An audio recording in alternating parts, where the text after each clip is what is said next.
This video is brought to you by Fool's Gold Into the Bellowing Wilds, a Dingo Doodles level 10 to 20 adventure on Kickstarter right now. Check it out using our link below the video.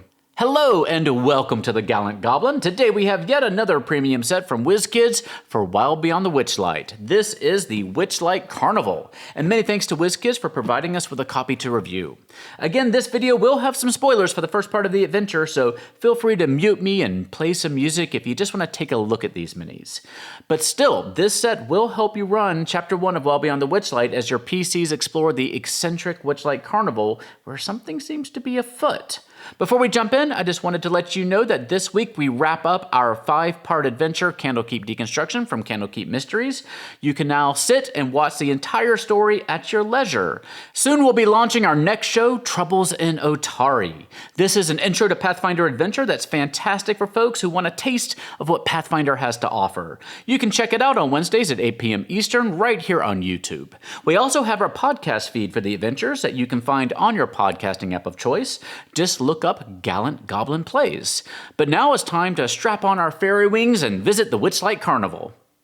The minis in this set are unnumbered, so we'll talk about them in no particular order, but let's start with the head honchos, shall we? Starting with Mr. Witch, a distinguished gentleman who's rarely seen without his signature top hat, cane, and pocket watch. He has no time for humor, being the one who has to manage the staff and keep the carnival running on schedule. If you do manage to amuse him, take quick note of his lopsided smile, as it's likely to vanish as quickly as it appeared. He has a CR 3 stat block. Mr. Witch's partner in the Witchlight Carnival is Mr. Light. As optimistic as Mr. Witch is dour, Mr. Light makes himself the face of the carnival, serving as the loud, flamboyant ringleader who will stop at nothing to ensure that the carnival maintains a jovial atmosphere. He generally wanders the carnival wearing a harlequin suit and a jaunty hat, but he'll occasionally wear other, equally outlandish costumes as suits his whims. And he is never seen without his signature Witchlight vane, which he twirls and waves around to delight the customers. He has a CR 3 stat block.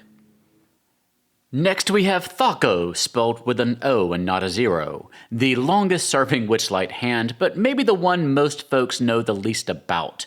While he paints himself up like a happy clown, he's a pretty dour fellow.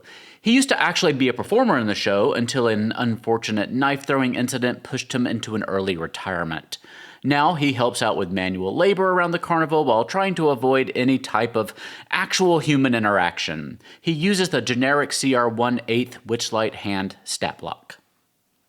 Burley the Bugbear and his brother Hurley joined the carnival when they were mere cubs. Burley is a kind-hearted sort who loves nothing more than performing feats of great athleticism to the delight of his buddies at the carnival.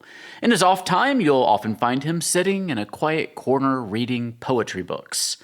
Burley's brother Hurley went missing a few months ago, and a thorough search turned up no trace. Mr. Witch and Mr. Light convinced Burley to stay with the carnival afterward, but Hurley's whereabouts are still unknown. And this is Candlefoot, the carnival's mime.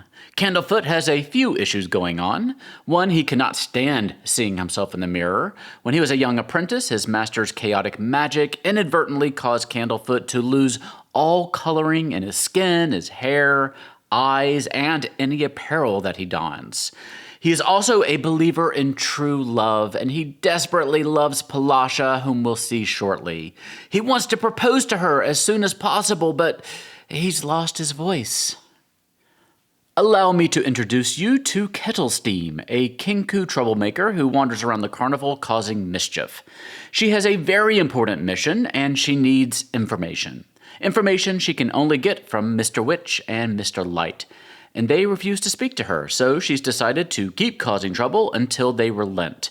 And she has access to spells like Disguise Self, so she's able to cause quite a lot of problems without getting caught. Kettlesteam has a CR 1 stat block. This is Northwind, a treant sapling, and its awakened squirrel companion, Red. Northwind is the carnival's landscaper. When they arrive at a new destination, Northwind animates the trees nearby and asks them to kindly move to form a clearing for the carnival.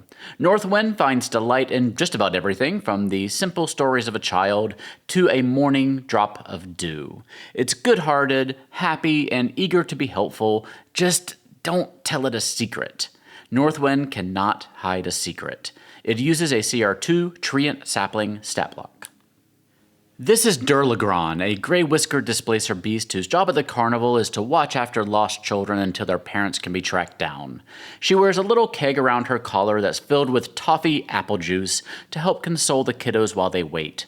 She was raised by a noble high elf family of the Summer Court who gave her the ability to speak and understand Common and Sylvan.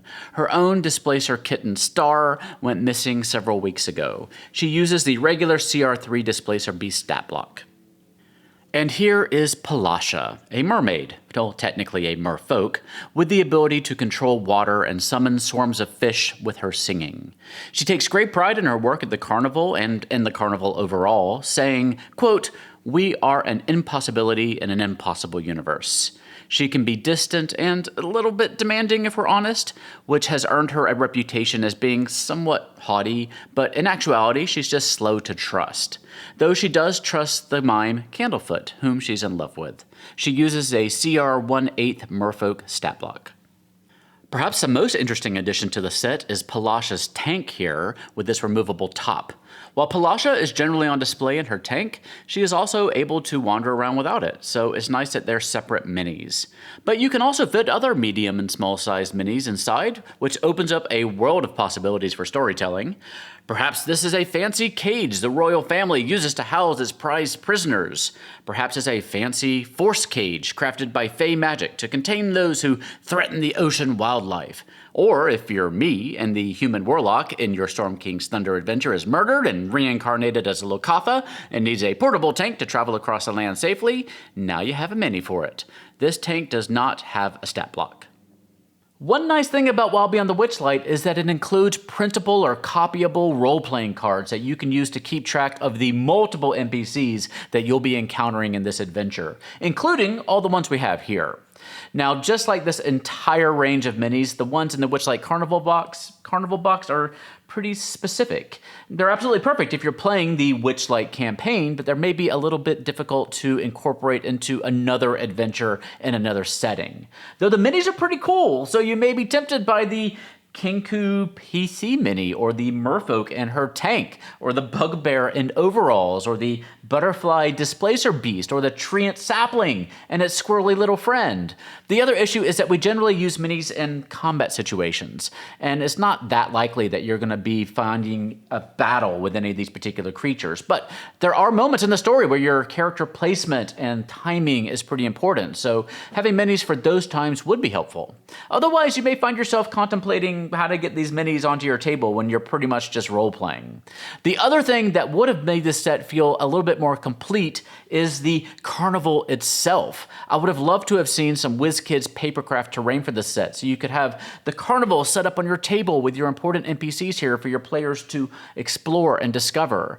We haven't really seen much papercraft from WizKids since Rime of the Frost Maiden, with the exception of a little gingerbread house that they released for free RPG Day, but I'm going to keep my fingers crossed.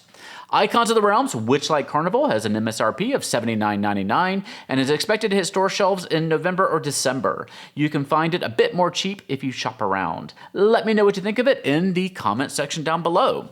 We are in the middle of the Kickstarter campaign for Fool's Gold Into the Bellowing Wilds by Hit Point Press. Fool's Gold is a Dingo Doodles level 10 to 20 adventure. This adventure and setting book brings a lot to the table, including its deadly new jungle setting, a new harvesting and alchemy system, a new sub-school of magic, new spells, monsters, curses, and more. Not to mention the entirely new adventure and some fantastic minis in the Dingo Doodle style. And don't miss out on the enormous new Tarrasque mini also. This thing is huge.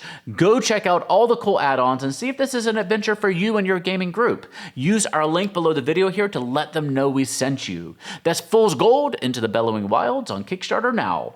And thank you for watching today. Don't miss out on our upcoming Troubles in Otari adventure hitting YouTube on Wednesday nights coming up soon. Also check out Grady's new adventure in Not Another Monster Quest Volume 2, Orcs, Gnolls, and Minotaurs on dmsguild.com right now. We have a link for it down below. This book has adventures and encounters, NPCs, and more to flesh out some common D&D monsters. It just came out and I think you're going to love it. You can come follow us on Twitter, Facebook, and Instagram to see all the latest news, and come join our new painting contest at gallantgoblin.com/painting contest. For now, please stay safe, have fun, love each other, and I'll see you next time at the Gallant Goblin.